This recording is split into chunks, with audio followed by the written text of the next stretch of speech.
for a while, you were really sort of at the center here of this sort of retail revolution that we were all talking about. And I guess Robinhood, to some extent, is a validation of that retail revolution. But really the question going forward is, how persistent is this going to be? Is this going to stay? The number of small retail investors, do you think that this is something that will last? Yeah, I mean, absolutely. People now realize that they can take full control over their own finances. And once they got a taste for it, I really see it difficult to close that box back up. I talk time and time again from people that say, I have my Roth RIA, I have my 401k plan, I have my responsible retirement account, but I still like to be actively participating with this thing. Nobody's going to take away my Robinhood because this is the way that I do it. I'll lose money, make money. Who knows? But it's going to be really hard to go back on this. Jamie, one of the criticisms of Robinhood, and to a certain extent, Wall Street Bets and other forums out there, is the idea is that you don't necessarily know who's out there sort of pitching some of these stocks. I mean, some people are transparent about who they are. They definitely have very public personas that you can verify. But there are a lot of other folks hiding behind usernames where you don't necessarily know what you're going to get. And that's raised a lot of concerns here about whether the people getting advice and sharing advice on these forums are doing so in a way that's on the up and up. Yeah, but I mean, that's like a very boomer kind of mentality towards it. It's like you're taking bad advice from people that you don't even know who they are. These people, like, I don't know if you remember, but when we were in the pandemic and Hertz declared bankruptcy, everyone flocked to Hertz and they doubled that stock price and then they got out. And then the traditional fundamental investors are saying, these kids don't know what they're doing. They're going to really lose their shirt. Shortly after, they went to try and buy Zoom, and based on the fact that people were going home, they bought the wrong Zoom. And same thing, the fundamental people are sitting there screaming, you don't know anything. But these guys aren't waiting for dividends, right? Like they're going in, they're buying, they're selling, they're looking for some price action, at least the ones that are actively trading with these types of things. And so I really question the relevance of knowing the identity. Yeah, it's certainly a different breed of trader. I want to bring Tom Gorman into this conversation. Of course, a partner over at Dorsey and Whitney and a former senior counsel over at the SEC. Tom, Jamie makes a good point here about just the type of person on these forums, the type of person who gravitates to a Robinhood. And then you have certain folks out there who say, well, these people need to be protected from themselves. You need government involvement. You need more regulation, more legislation. What do you say to that? No, I don't think these people need more legislation. I think these people just need to spend some time taking a look at what's on the books. Robinhood really represents a culture change in the way that things have been done on Wall Street for decades. Now you've got a brokerage firm they're not the first, but they're not charging commissions. They're making all their money from order flow.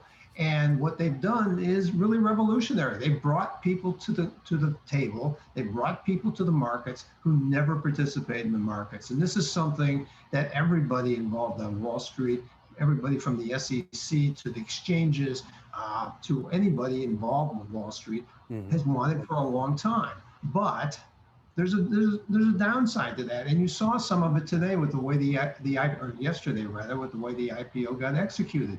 You've got a lot of young people who are jumping into the market.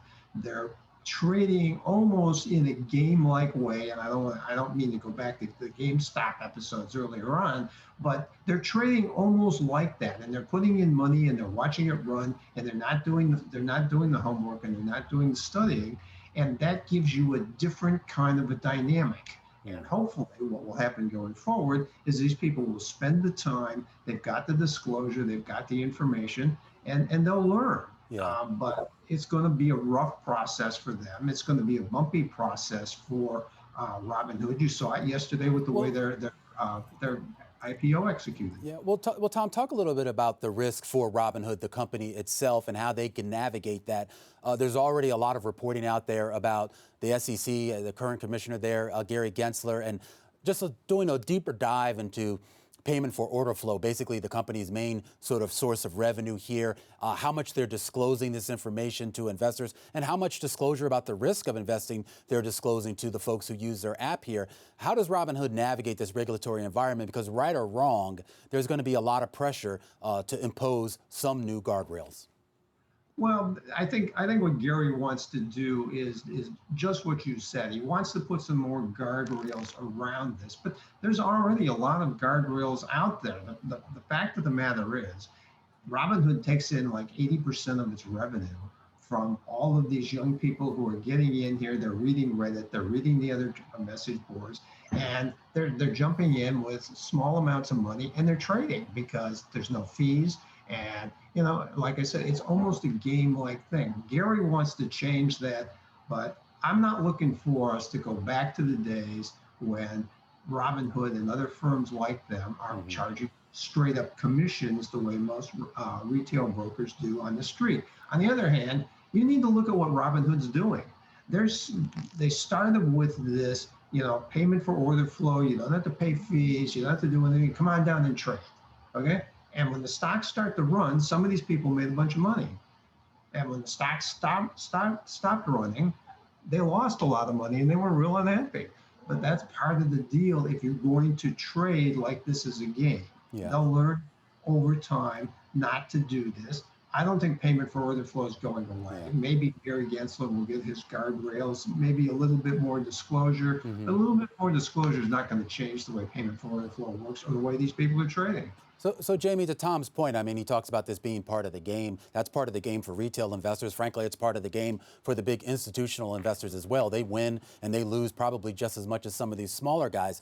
We've also seen, though, over the past year, I mean, you mentioned Hertz, where a lot of these smaller guys got it right when it was the big hedge funds and the big institutional money managers who got it wrong. And I'm wondering if there's something there that we can read into this idea of this sort of collective herding of information, of opinions, to make a decision about whether a stock is a good buy or not, and whether maybe these individual retail traders are onto sort of a strategy that actually might be better than what we've dealt with in the past. I mean, I'm going to start by saying these guys, I'm going to repeat by saying these guys, a lot of them have their responsible retirement accounts. They're diversified, whatever, ETFs, all these different things with low commission, whatever. That was the case when I started Wall Street Bets. What I was looking for is I have an extra $1,000 this week. I'm willing to risk that $1,000 in hopes that I turn that into more money. It's not going to be my investment or my retirement approach. It's just going to put my extra money to work, and sometimes probably, very oftentimes people lose. Right. But then they wait for the next paycheck and they deposit their money and play again. But then sometimes you get someone like Keith Gill who takes $50,000 and turns it into $50 million. And so that guy can say, OK, well, this is kind of what I was hoping to do. And now he can do whatever he feels like doing with the rest of his life. And that kind of takes me to the next point. This whole idea of payment for order flow incentives, and it's bad because you become the product. Like it's kind of a silly argument because Keith Gill does not care if he got stiffed or front run 2 cents on his options, right? He turned 50,000 into 50 million. I personally was against it. Let me just be the first to admit that I didn't like the execution. It was not compatible with my style. But a lot of people have turned this into an actual sustainable strategy, and we've seen that throughout the years. And just my last point with regards to the Robinhood volatility, I was just thinking when you said that, like I remember the Facebook IPO, and that thing was crazy. It started at 40, it went down to 20, and then now it's at 400. People that are commenting on the volatilities are sounding like meme stock investors and not like investors. Yeah, and certainly you can't judge an IPO by the first couple of days of trading. It'll take probably years before we get a better assessment of whether this was successful. Tom, I want to give you the last question here, and really, can you talk about just, I guess, the industry change here? I mean, Robinhood has basically taken us to a zero-fee world, I guess, for lack of a better term here. And we've already seen some other companies, some more established companies, sort of try to move down the ladder here to compete. Is this sort of the future? Are we just going to see all of the big brokerages, or at least most of the ones that are willing to sort of waive some of the research and some of the other things and basically go to a zero-fee model? I think this is part of the future. Payment for order flows, like I said before, it's not going away. It's a very popular way to do this. Getting rid of the commissions is a very popular way to do this. And so I think you're going to see this continue, but I think you'll also see it modify off in the future, and just Robinhood showing you exactly what they're doing. What are they doing? They're going to 401ks, they're going into pensions, they're going to way more traditional type of execution. And that's one place where you're going to see this. You're also going to see when you do payment for order flow the way they do, they say they're getting best execution, but most studies say they're not. And that doesn't really matter if you're trading 5 shares, 6 shares, 7 shares, and you're losing a fraction of a cent. It doesn't matter.